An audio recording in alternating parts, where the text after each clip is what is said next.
Hello students, I am Dr. A.B. Patil. Welcome in this session of Respiration and Circulation, lecture number 11. In previous lecture, we already discussed about the thrombocytes and coagulation of blood. In this lecture, we will discuss about the structure of heart, then the heart wall and pericardium. So, heart is a pumping organ. Heart is a important pumping organ of the circulatory system. Heart is a muscular, hollow, conical organ which is reddish brown in color. Heart जे असणार आहे ते पूर्णपणे कशापासून form झाले? Muscle आहे, muscle पासून form झाले म्हणून आपण त्याला काय म्हणतो? मस्क्युलर ऑर्गन आहे. As well as it is hollow, आतमधून तो पोकळ आहे. त्याचबरोबर काय असणार आहे? It is A pumping organ. Continuously त्याच्यामध्ये काय होणार आहे? कॉन्ट्रॅक्शन रिलॅक्सेशनची मुवमेंट होणार आहे की ज्यामुळं ब्लड जे असणार आहे ते पंप आउट होईल and oxygenated blood is supplied to each and every part of the body. Then if you observe, the heart is a conical in shape. जर आपण त्याचा शेप बघितला तर तो कसा आहे? कोनिकल आहे. Broader at the base, upper साइडला त्याचा बेस प्रेझेंट आहे, तो कसा आहे? ब्रॉड आहे. And narrow at the apex, आणि खालच्या साइडला त्याचा अपेक्स प्रेझेंट असणार आहे. This apex which is conical or narrow one. If you observe the size of heart, रफली it is a clinch fist. जर आपण बघितलं हार्टची जर साईज बघितली तर ती आपली वळवलेली मूठ जेवढी असणार आहे तेवढं आपलं हार्ट असतं. Means it size is a clinch fist. आणि जर त्याची एक्झॅक्ट साईज आपण बघितली तर ते किती असणार आहे? 12 सेंटीमीटर इन लेंथ. किती आहे ते?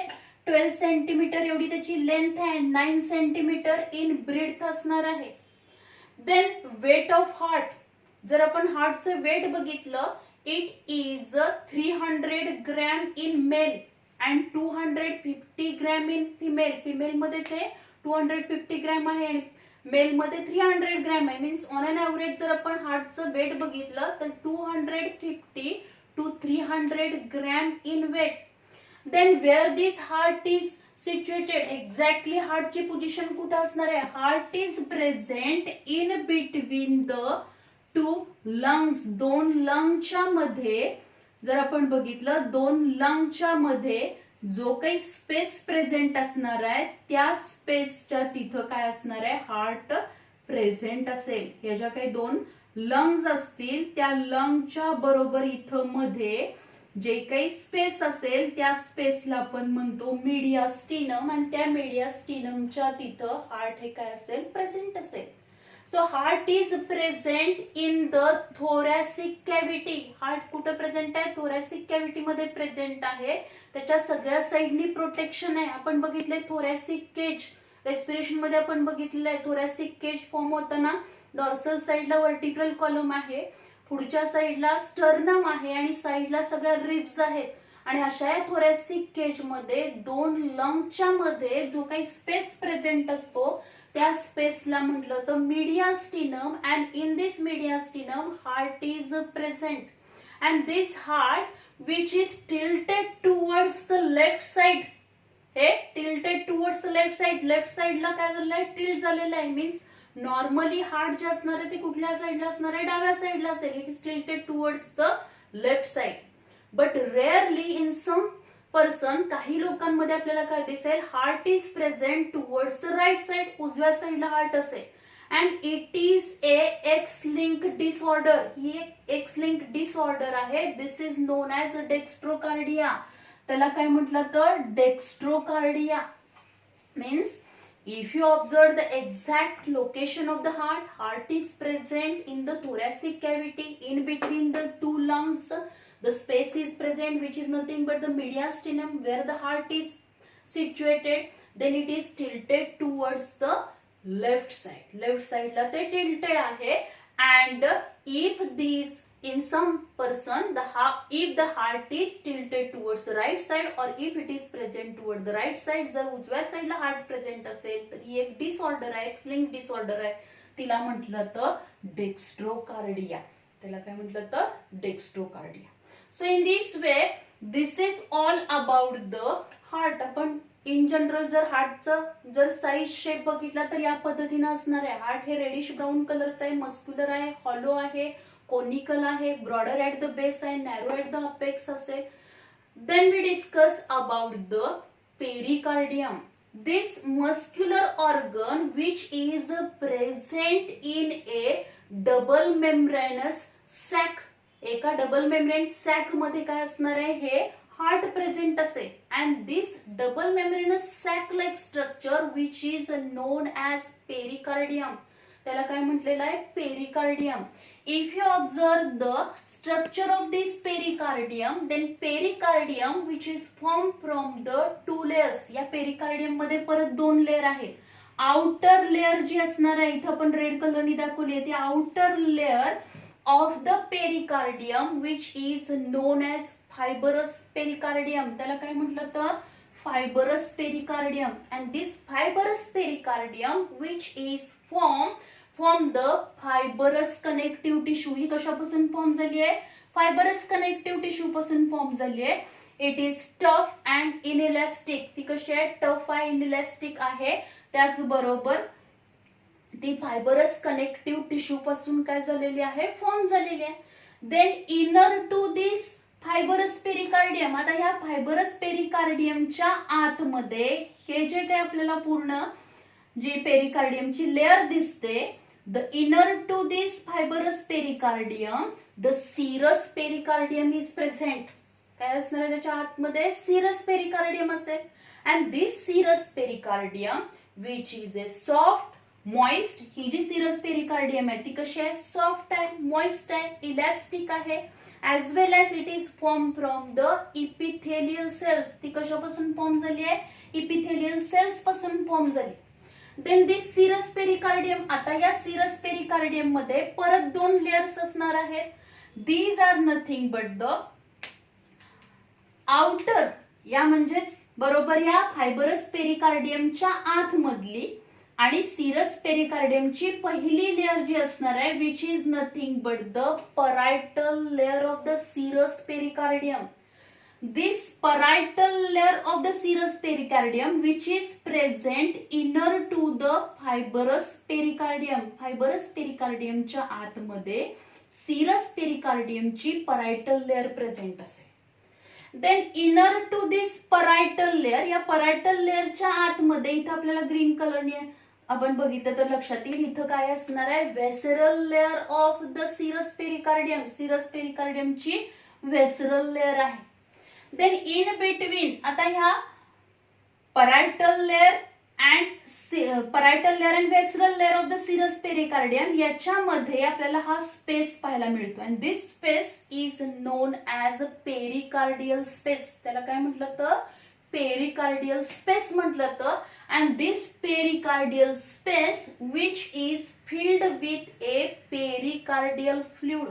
तो कशाने भरलेला आहे, हा सगळा जो काही स्पेस असणार आहे त्याच्यामध्ये पेरिकार्डियल फ्लुइड प्रेझेंट असेल. अँड दिस पेरिकार्डियल फ्लुइड हे नॉर्मली 50 ml पर्यंत असणार आहे. Then what is the function of this pericardial fluid. This pericardial fluid which is a shock absorbable. ते काय करणार आहे, शॉक ऍब्सॉर्बेबल आहे. It is act as a lubricant म्हणून ते ऍक्ट होईल. As it is a shock absorbable, it protect this heart. या हार्टचं काय करणार आहे, कोणत्याही मेकॅनिकल इंजुरी पासून काय करेल, हार्टचं प्रोटेक्शन करण्याचं काम हा कोण करणार आहे, पेरिकार्डियल फ्लुइड करेल. कारण तो शॉक ऍब्सॉर्बर आहे, म्हणजे कोणत्याही प्रकारची इंजुरी झाली तर डायरेक्ट तो शॉक हा हार्टला बसणार नाही. कारण त्या हार्टच्या सभोवताली जे काही पेरिकार्डियम आहे त्या पेरिकार्डियम मधल्या सीरस पेरिकार्डियम मध्ये दोन लेयर्स प्रेझेंट असतील, परायटल लेअर आणि व्हेसरल लेअर. या दोन लेअरच्या मध्ये स्पेस आहे, त्या स्पेसला पेरिकार्डियल स्पेस म्हणतो. आणि त्याच्यामध्ये एक फ्लुइड प्रेझेंट असेल which is nothing but the pericardial fluid which is a shock absorbable and it also avoid the friction whenever there is a contraction and relaxation process. So this is all about the pericardium. म्हणजे ह्या fibrous pericardium आणि serous pericardium या दोन layer पासून काय form होणार आहे, pericardium form होईल. की जे पेरिकार्डियम म्हणजेच काय, त्याच्या नावामध्येच त्याचा मिनिंग आहे. Peri means surrounding and cardium means heart. हार्टच्या सभोवताली असलेलं एक प्रोटेक्टिव्ह आवरण आहे की ज्याला पेरिकार्डियम म्हटलं जातं. Then inner to this serous pericardium. आता या सिरस पेरिकार्डियमची जी वेसरल लेअर आहे त्याच्या आतमध्ये डायरेक्टली ही जी सिरस लेअर आहे, जी सिरस पेरिकार्डियमची वेसरल लेअर आहे ती कशाला अटॅच झाली आहे, हार्टला अटॅच झाली आहे, वॉल ऑफ द हार्टला अटॅच झालेली आहे. And the wall of heart which is made up from the 3 layers. त्याच्यामध्ये 3 लेयर्स आहे. आपण जर बघितलं हार्ट जे असणार आहे ते हार्ट कसं आहे, मिझोडर्मल इन ओरिजिन आहे. म्हणजे जेव्हा foetus is present in the uterus of mother at that time embryonic development जेव्हा होणार आहे आणि त्या एम्ब्रियोनिक डेव्हलपमेंटच्या वेळी जे काही हार्टची डेव्हलपमेंट होईल ती हार्टची डेव्हलपमेंट होताना ज्या काही 3 जर्म लेयर्स असणार आहेत, एक्टोडर्म, मिझोडर्म आणि एंडोडर्म असेल.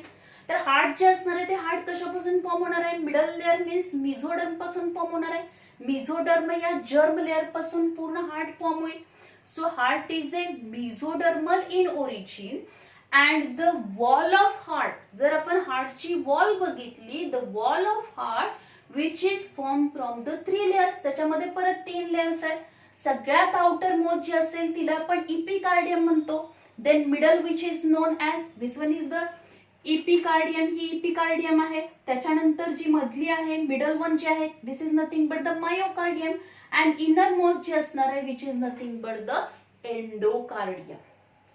The epicardium which is attached to the visceral layer of the serous pericardium. म्हणजे सिरस पेरिकार्डियमच्या आतमध्ये जी लेअर आहे की ज्याला ही वेसरल लेअर अटॅच झालेली आहे ती म्हणजे कुठली आहे, इपिकार्डियम असेल.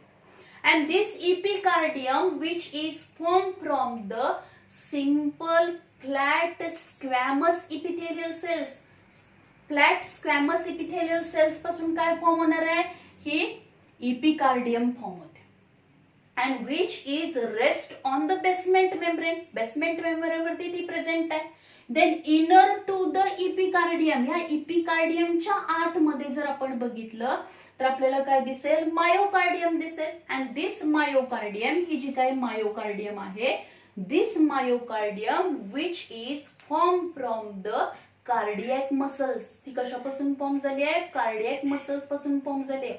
As the myocardium which is form from the cardiac muscles and these cardiac muscles which play very important role in contraction and relaxation process. म्हणजे हार्ट जे सतत कॉन्ट्रॅक्शन, रिलॅक्सेशन, आकुंचन, प्रसरणाची प्रोसेस जी हार्ट मध्ये होतीये, पंपिंग ऍक्शन जी होते त्याच्यासाठी contraction रिलॅक्सेशनची process जी होणार आहे त्याच्यामध्ये इम्पॉर्टंट हे कॉन्ट्रॅक्शन रिलॅक्सेशन कुणामुळे होणार आहे, तर ह्या मायोकार्डियममुळे होणार आहे. कारण मायोकार्डियम हे कार्डियक मसल्स पासून फॉर्म झालेले आहे.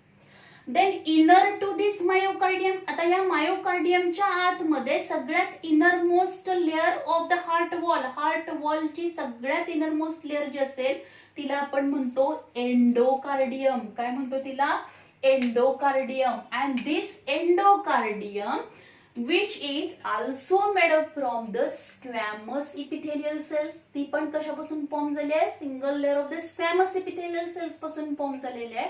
So this epicardium and the endocardium both perform the function of the protection of heart.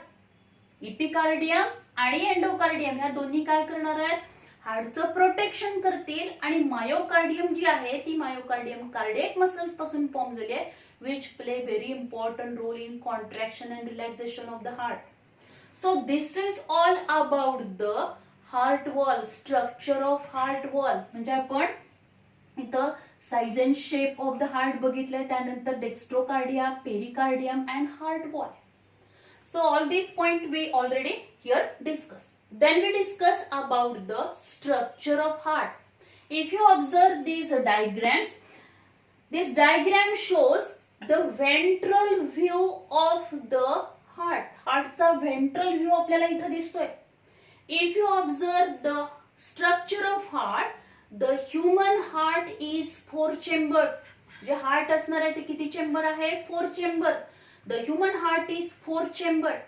The upper 2 or the superior two chambers which are known as atria. वरच्या दोन chambers ना काय म्हटलं तर atria म्हटलं तर. these two are superior small thin walled and blood receiving chamber. हे जे दोन चेंबर्स आहेत त्याला ऍट्रिया म्हटलं तर. सिंगल त्याला ऍट्रियम किंवा ऑरिकल आपण म्हणणार आहोत. हे जे दोन ऍट्रिया आहेत ते कसे आहेत, सुपेरियरली प्लेस्ड आहेत, वरच्या साईडला प्रेझेंट आहेत ते. त्याचबरोबर ते कसे आहेत, थिन वॉल्ड आहेत, स्मॉल आहेत, as well as blood receive करणारे चेंबर्स असणार आहेत. Then the two large inferior the thick walled blood distributing chambers which are nothing but the ventricles. त्यांना आपण काय म्हणतो, ventricles. या ऑरिकल्सच्या खाली, ऍट्रियाच्या खाली दोन लार्ज काय असणार आहेत, हे ventricles प्रेझेंट आहेत. ते कसे आहेत, थिक वॉल्ड आहेत, as well as large chambers आहेत, inferiorly placed आहेत, as well as these are blood distributing chambers. Then in between these two atria and ventricles, या atria आणि ventricleच्या मध्ये जर आपण बघितलं तर इथं आपल्याला काय दिसणार आहे, there is a presence of the atrioventricular groove or the coronary sulcus. या ऍट्रिया आणि वेंट्रिकल यांच्यामध्ये जर आपण बघितली तर आपल्याला ग्रूव दिसेल, म्हणजे खाच दिसणार आहे. एक्सटर्नली आपल्याला, एक्सटर्नली जर आपण हार्ट बघितल्यानंतर, एक्सटर्नल स्ट्रक्चर आपण डिस्कस करतोय, तर एक्सटर्नली जर आपण हार्ट बघितल्यानंतर या दोन ऍट्रिया आणि दोन वेंट्रिकलच्या मध्ये आपल्याला काय दिसेल, ऍट्रिओव्हेंट्रिक्युलर ग्रूव दिसेल, किंवा तिलाच काय म्हटलं तर करोनरी सल्कस म्हटलं तर. इथं करोनरी सल्कस प्रेझेंट असते. As well as externally these two ventricles, in between these two ventricles, anterior and posterior interventricular grooves or the sulci are present. या दोन वेंट्रिकलच्या मध्ये पण anterior आणि posterior साइडला काय प्रेझेंट असणार आहेत, सल्काय प्रेझेंट असतील. सिंगल असेल तर आपण त्याला सल्कस म्हणतो, मेनी सल्काय म्हणणार. अशा पद्धतीनं या दोन ऍट्रिया आणि वेंट्रिकलच्या मध्ये काय, ऍट्रिओव्हेंट्रिक्युलर ग्रूव और द करोनरी सल्कस प्रेझेंट आहे. दोन वेंट्रिकलच्या मध्ये anterior posterior interventricular sulci present आहेत. अँड इन दिस सल्काय, या सगळ्या सल्काय मध्ये काय प्रेझेंट असणार आहे, coronary arteries and coronary veins are present. These coronary arteries, आता हे जे काही coronary arteries असणार आहेत, these coronary arteries which are arises from the base of this systemic aorta, या systemic aorta बेस पासून काय झालं, त्या coronary artery arise झालेल्या आहेत. and these coronary artery which are mainly two coronary artery present असणार आहेत. these are right coronary artery and left coronary artery. Right and left coronary artery असतील, परत त्याच्या सब ब्रांचेस होणार आहेत.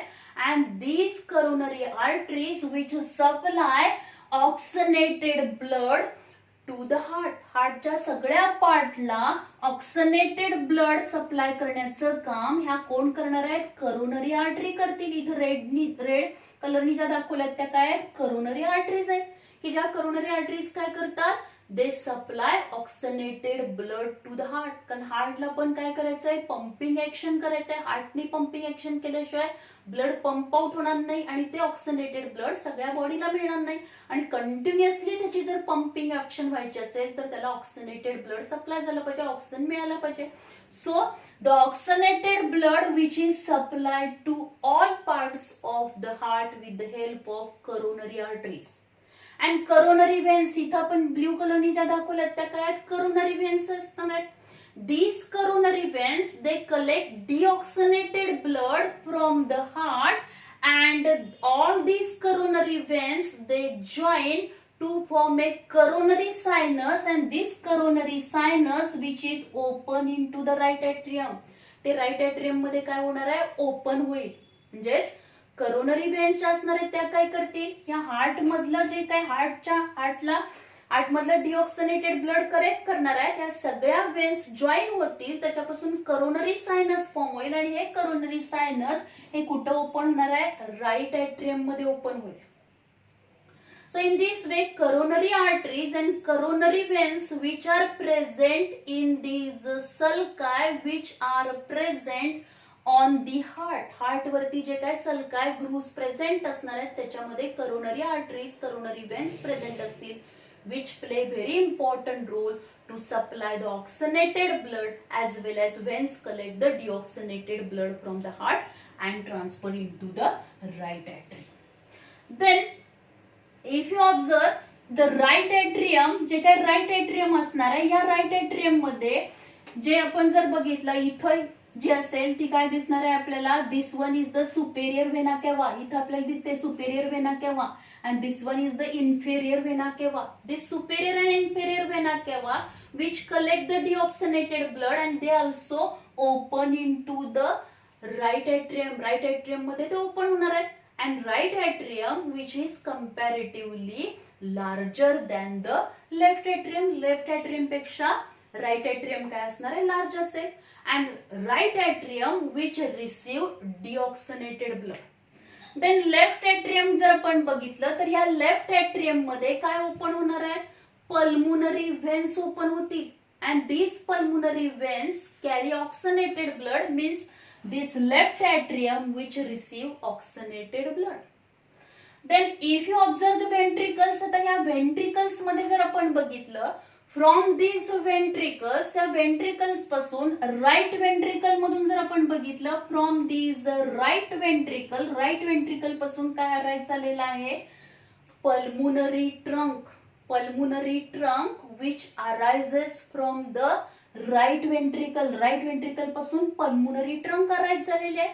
And then this pulmonary trunk which is divided into two branches, त्याच्यापासून दोन branches form झाल्या, the right pulmonary artery and the left pulmonary artery form झाली. They carry deoxygenated blood up to the lungs. lungs पर्यंत deoxygenated blood नेण्याचं काम कोण करणार आहे, या pulmonary artery करते. Then if you observe the left ventricle, आता लेफ्ट वेंट्रिकल जे असणार आहे त्या लेफ्ट वेंट्रिकल मधून पण काय होणार आहे, trunk like structure, main aorta arises होईल, and this is nothing but the systemic aorta. हा जो अवॉर्टा आहे इथं आपण बघितलं, this aorta which is the main aorta or the systemic aorta which is arises from the left ventricle पासून तो arise झालेला आहे. This systemic aorta again divided into three part, त्याच्यामध्ये तीन पार्ट्स असणार आहेत. सुरुवातीचा जो असेल त्याला म्हणायचं असेंडिंग अवॉर्टा. देन द नेक्स्ट जे असणार आहे, असा कर्व आपल्याला दिसेल, कमानीसारखं स्ट्रक्चर दिसणार आहे वरच्या साईडला, this is nothing but the systemic arch or the aortic arch पण म्हटलं जातं त्याला. Then this systemic arch is the then ascending aorta नंतर काय असणार आहे, आपल्याला असं कर्व लाईक स्ट्रक्चर, कमानीसारखं स्ट्रक्चर दिसणार आहे, म्हणून त्याला काय म्हणतो आपण, सिस्टमिक आर्च म्हणतो. आणि ह्या जो काही सिस्टमिक अवॉर्टा आहे तो हार्टच्या मागच्या साईडहून येऊन खालच्या साईडला जे येणार आहे त्याला आपण म्हणतो descending aorta. And this descending aorta which is penetrate in the diaphragm मधून पेनिट्रेट होऊन तो काय करणार आहे, ऍब्डॉमिनल कॅव्हिटी मध्ये जाईल आणि लोअर एक्स्ट्रीमिटीला काय करणार आहे, ऑक्सिनेटेड ब्लड सप्लाय करेल. देन इफ यू ऑब्झर्व, म्हणजे ह्या सिस्टमिक अवॉर्टामध्ये तीन पार्ट आपल्याला पाहायला मिळाले, ascending aorta, systemic arch and descending aorta. Then this systemic arch जी असणार आहे, अवॉर्टिक आर्च जी असेल, this aortic arch which having or from this systemic arch three branches are arise, त्याच्यापासून तीन मेन काय निघालेले आहेत, ब्रांचेस निघाले आहेत, तीन मेन आर्टरी निघालेल्या आहेत. त्याच्यातली पहिली जर आपण बघितली, which is nothing but the brachiocephalic artery, then left common carotid artery and left subclavian artery. अशा तीन आर्टरीज या सिस्टमिक आर्च पासून, द अवॉर्टिक आर्च पासून तीन आर्टरी निघतात. पहिली जी असेल आपण म्हणतो ब्रॅकिओसिफॅलिक आर्टरी. ही ब्रॅकिओसिफॅलिक आर्टरी जी असणार आहे which is 5 centimetre and afterward it is again divided, याच्यामध्ये परत आपल्याला काय दिसेल, which is again divided into two branches, याच्यापासून परत दोन ब्रांचेस फॉर्म होणार आहेत and these are nothing but the right carotid artery. त्याच्यामधली एक जी असणार आहे ती काय असणार आहे, राईट कॅरोटिड आर्टरी फॉर्म होईल आणि एक जी असणार आहे ती काय फॉर्म होणार आहे, which is form from the right subclavian artery. काय फॉर्म होईल, right subclavian artery. Means from this systemic, that is aortic arch, the brachiocephalic arteries arises and this brachiocephalic artery which is again divided into two, त्याच्यामध्ये परत दोन branch form होणार आहेत which is nothing but the right carotid artery and the right subclavian artery. The right carotid artery which supply blood to the right part of the head, right part of the brain, त्याला जे काही ऑक्सिनेटेड blood supply करण्याचं काम कोण करणार आहे, right carotid artery करेल. And right subclavian artery जे असणार आहे which supply oxygenated blood to the right arm. Right आर्मला ती काय करेल, ऑक्सिनेटेड ब्लड सप्लाय करणार आहे. आता त्याला सबक्लॅवियन का म्हणायचं, बिकॉज इट जेव्हा ती या सिस्टॅमिक आर्च पासून निघालेली आहे, ती निघाल्यानंतर काय होईल, जे काही क्लॅव्हिकल बोन आहे त्याच्या खालून ती काय होते, आर्म मध्ये आपल्या जाणार आहे, म्हणजे ऍक्झिला रिजन काखेमध्ये जाईल आणि नंतर काय असणार आहे, ती त्याच्यापासून ऍक्झिलरी आर्टरी फॉर्म होईल and then which supply the oxygenated blood. म्हणून तिला काय म्हटलंय, सबक्लॅवियन, कारण ती क्लॅव्हिकल बोनच्या खालून जाते म्हणून तिला सबक्लॅवियन म्हटलेलं आहे. देन इथं जर आपण बघितलं तर या सिस्टॅमिक आर्च पासून जी नेक्स्ट आर्टरी निघाली ती कुठली असणार आहे, left common carotid artery. Left common carotid artery which supply the or which carry oxygenated blood up to the left side of the head, left side of the brain. तिथपर्यंत काय करणार आहे, blood supply करेल. And the left subclavian artery which carries blood or supply the blood to the left arm. Left arm ला ती काय करेल, blood supply करेल. So this is all about these three arteries which are arises from the systemic arch. या systemic the aortic arch जे आहे त्याच्यापासून निघालेल्या ह्या तीन मेन काय असणार आहेत, आर्टरी असतील. That is brachiocephalic artery, left common carotid artery and left subclavian artery. Then if you observe, आता इथं जर आपण स्ट्रक्चर बघितला, हा सिस्टॅमिक अवॉर्टा आहे and the pulmonary trunk. pulmonary trunk हा राईट वेंट्रिकल मधून अराइज झाला. सिस्टॅमिक अवॉर्टा which is arises from the left ventricle. pulmonary trunk which carries the deoxygenated blood and systemic aorta which carry the oxygenated blood.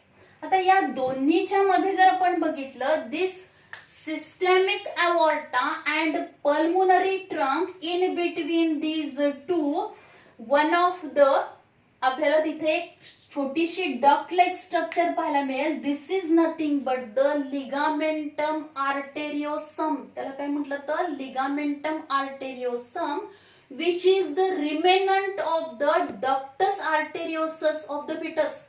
म्हणजे हे काय remnants आहे, म्हणजे पूर्वी जेव्हा ते fetus, whenever the fetus is present in the uterus of mother, at that time this pulmonary trunk and systemic aorta, he pulmonary trunk आणि systemic aorta या दोन्हींना जोडणारी एक छोटीशी काय होती, डक्ट इथं प्रेझेंट होती, की ज्यामुळं जे काही foetus whenever present in the uterus of mother, म्हणजे जोपर्यंत त्याचा जन्म होत नाही, जोपर्यंत त्या आईच्या गर्भाशयात आहे, तोपर्यंत काय होणार आहे, मिक्स ब्लडचा सप्लाय हा त्याच्या बॉडीला होणार आहे. म्हणजे ह्या सिस्टॅमिक अवॉर्टा आणि पल्मोनरी ट्रंक मधलं ब्लड मिक्स होणार आहे. तिथं काय आहे, एक छोटीशी डक्ट आहे, तिला डक्टस आर्टेरियोसस म्हटलं जातं.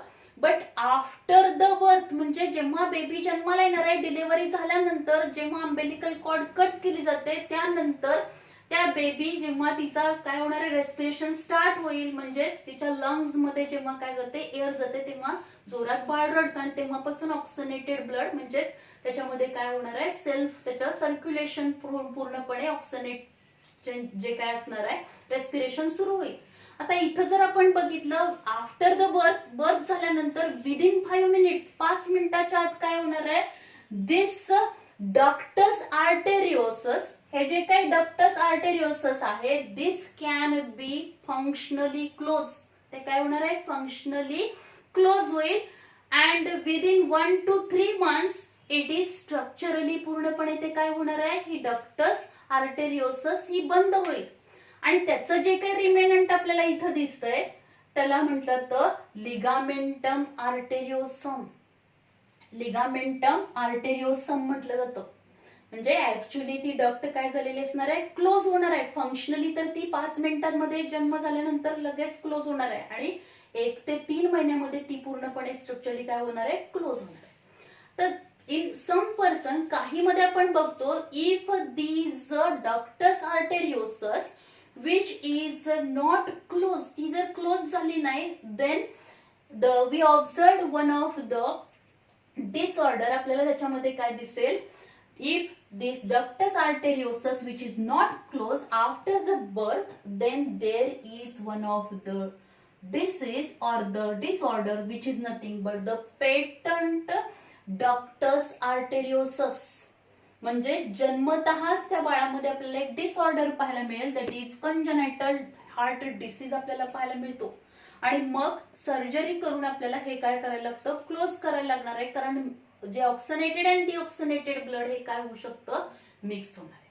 कारण बेबी जेव्हा काय असेल whenever the fetus is present in the uterus of mother त्यावेळीच फक्त काय होणार आहे? ही डक्ट ओपन असेल पण तिचा जन्म झाल्यानंतर ती काय होणार आहे? क्लोज होणार आहे. फंक्शनली काय होणार आहे? सीझस होईल and after or within 1 to 3 months which is structurally closed. But if it is not closed then there is a patent ductus arteriosus which is observed in the babies. So this is all about the structure of heart. External structure of heart जर आपण ventral view of the heart बघितला तर आपल्याला अशा पद्धतीने structure दिसेल. त्याच्यामध्ये 4 आपल्याला 4 चेंबर हार्ट पाहायला मिळणार आहे. 2 ॲट्रिया 2 वेंट्रिकल्स असतील. ॲट्रिया हे कसे असणार आहेत? स्मॉल चेंबर्स आहेत, सुपेरियरली प्लेस्ड आहेत, थिन वॉल्ड आहेत. ब्लड रिसिव्हिंग चेंबर्स आहेत. Ventricles which are the large blood distributing chambers thick walled असतील, इन्फेरियरली प्लेस्ड आहेत. राईट ॲट्रियम जे असणार आहे ते डिऑक्सिनेटेड ब्लड कलेक्ट करेल. Left atrium collect the oxygenated blood from the right ventricle pulmonary trunk is arises and from the left ventricle systemic aorta is arises. So this is all about the external structure of heart. In next lecture we will discuss about the internal structure of heart. So this is all about the external structure of heart. Thank you very much.